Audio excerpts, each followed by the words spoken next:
Baik, Assalamualaikum warahmatullahi wabarakatuh. Selamat siang dan salam sejahtera untuk kita semua. Jumpa lagi dengan saya Arif Rahman di Iswara Baptitis Mataram. Pada kesempatan kali ini saya ingin berbagi terkait dengan tugas atau peran dari seorang pengendali pelatihan dalam mengendalikan peserta pelatihan tentunya. Di dalam sebuah pelatihan ya, yang isinya adalah orang dewasa, tentu metode yang digunakan adalah metode andragogi atau metode pembelajaran orang dewasa. Apa saja yang harus diketahui oleh seorang pengendali pelatihan pada saat proses pembelajaran? Yang pertama adalah relevansinya gitu ya, yang harus diketahui bahwa peserta itu datang dengan pemahaman berbeda-beda. Orang dewasa datang ke sebuah pelatihan tentu bukan dengan isi otak yang kosong. Mereka mempunyai pengalaman, mereka mempunyai pengetahuan, dan mereka memiliki kebiasaan yang berbeda-beda. Nah, inilah tugas kita sebagai pengendali pelatihan, bagaimana menyatukan itu, bagaimana mengakomodir, memfasilitasi daripada pembelajaran atau pemahaman daripada para peserta yang dalam hal ini adalah orang dewasa. Dalam pembelajaran orang dewasa ya, yang harus diketahui juga bahwa orang dewasa memiliki motivasi ya, memiliki motivasi yang kuat.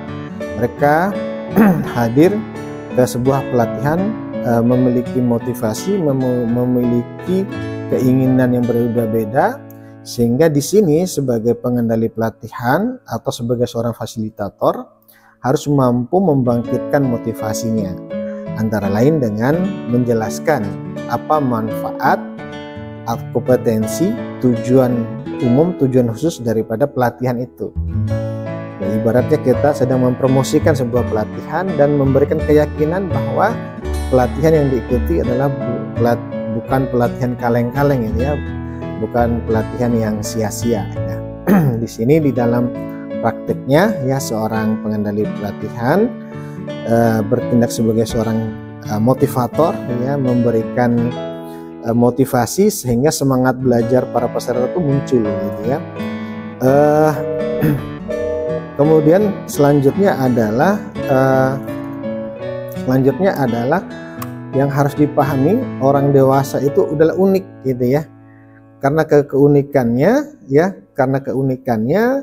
orang dewasa memiliki ciri, diantaranya memiliki ciri khas yang berbeda-beda gitu ya, baik cara belajarnya, cara bergaulnya, karakternya, kata-katanya, perilakunya ya gitu ya.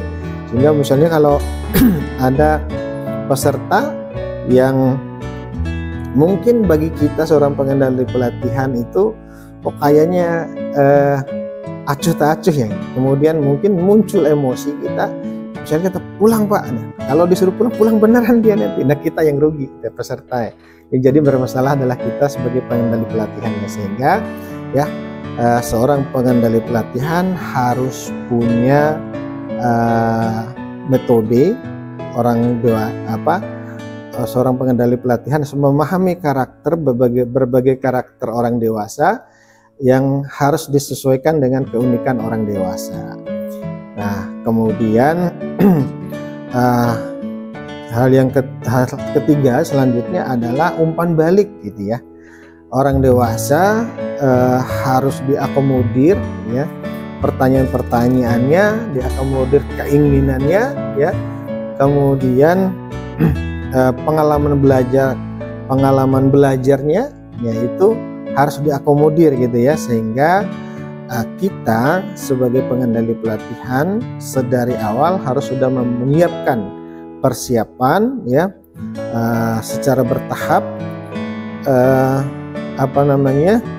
bagaimana cara kita mengukur kemajuan daripada proses pembelajaran di situ.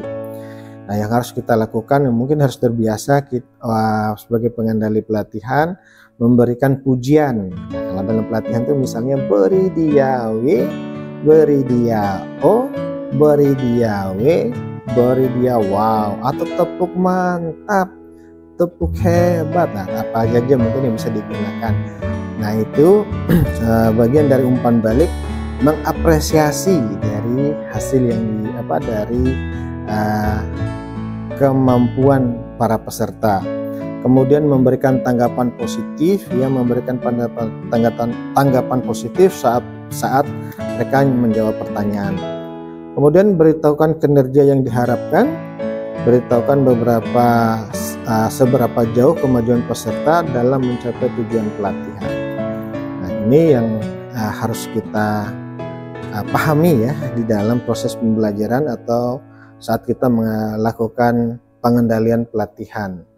Kemudian Bapak Ibu sekalian, yang harus dipahami selanjutnya adalah orang dewasa memiliki harapan, ya, memiliki harapan, datang membawa harapan, sudah jauh-jauh bayar mahal, gitu ya, meninggalkan sanak keluarga, anak istri, gitu ya, mau mendengarkan kita, ya, itu karena orang dewasa memiliki harapan untuk mendapatkan sesuatu dari diklat yang diikuti, sehingga sebagai seorang fasilitator wajib atau harus berusaha memenuhi harapan itu sehingga dia mau belajar dan mendengarkan kita, ya.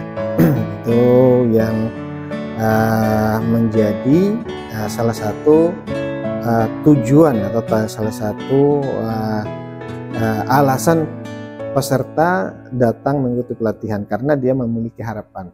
Kemudian variasi, ya, orang dewasa tidak suka hal yang monoton, sehingga sebagai seorang fasilitator atau pengendali pelatihan nantinya harus berusaha menggunakan berbagai variasi metode pembelajaran.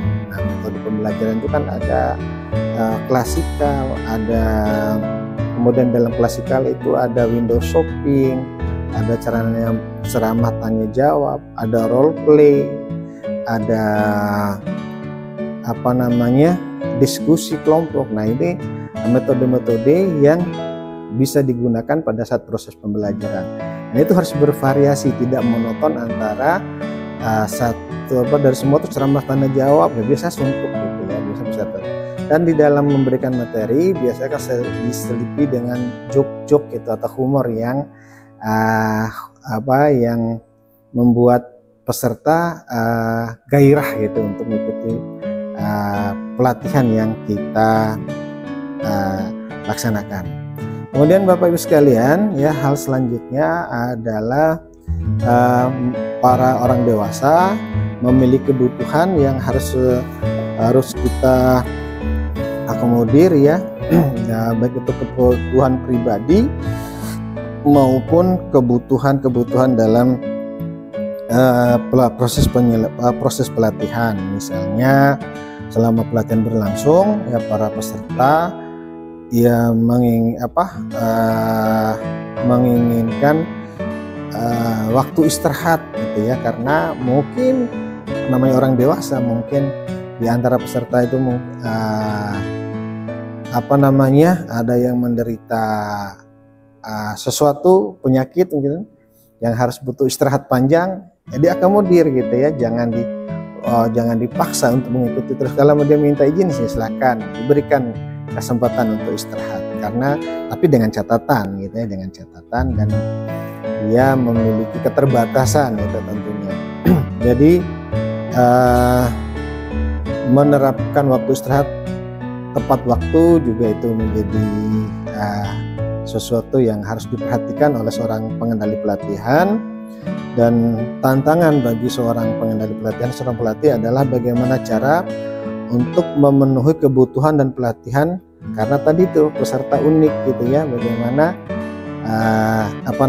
bagaimana mengakomodir itu semua. Jadi komunikasi, diskusi kelompok, kemudian mereka memberikan masukan, itu pada saat BLC itu harus dilakukan gitu ya. Kemudian hal selanjutnya adalah relevan, ya. Relevan ini adalah materi atau tema yang disampaikan, misalnya temanya terkait dengan posyandu, ya memang harus berkaitan dengan posyandu dan pengalaman mereka, ya. metode, materi harus relevan dan nyambung dengan kurikulum, dengan apa yang disampaikan. Ya, jadi tidak bias gitu ya. Kemudian Bapak Ibu sekalian, keterlibatan orang dewasa harus dilibatkan ya. Orang dewasa harus dilibatkan dalam proses pengajaran dan pelatihan gitu ya. Karena orang dewasa ya dalam proses pelatihan, nah itu ya. Kalau saya merujuk di buku ini ya, ini dikatakan dalam proses pelatihan peserta lebih senang duduk di belakang dan mendengarkan dari belakang gitu ya. Oleh karena itu pengendali pelatihan harus memberikan kesempatan pada peserta untuk memberikan masukan ya, terkait dengan jadwal, kemudian mengajukan pertanyaan, curah pendapat, diskusi, kemudian penugasan individu. Jadi ini segala pengambil keputusan, baik membuat membangun komitmen belajar, mereka membuat kontrol kolektif gitu ya, membuat norma aturan-aturan, itu harus dari peserta sendiri, melibatkan peserta, nanti dirangkum bersama dan disepakati bersama gitu. Bukan pengendali pelatihan yang menentukan, tetapi harus ditentukan oleh peserta pelatihan itu sendiri, karena orang dewasa senang dilibatkan ya. Orang dewasa belajar harus dilibatkan, jangan diajari tapi dilibatkan gitu ya. Kemudian selanjutnya adalah pertentangan ya. Dalam mengajar orang dewasa tidak boleh terjadi pertentangan ya, perdebatan panjang itu harus dihindari, ditengahi. Kalau nanti ada terjadi perdebatan panjang mungkin bisa di stop. Nah, nanti bisa tanyakan sama-sama, atau mungkin bisa mencari referensi yang bisa pada saat mereka berdebat panjang. Jadi tidak bisa ini yang benar itu yang salah, enggak, tetapi nanti kita akan sama-sama mencarikan solusinya seperti apa, mencari referensinya gitu ya. Kemudian selanjutnya adalah harga diri ya. Orang dewasa itu punya harga diri, artinya orang dewasa tidak boleh dipermalukan di depan kelas, jadi dihargai. Orang dewasa harus dihargai gitu ya. Kemudian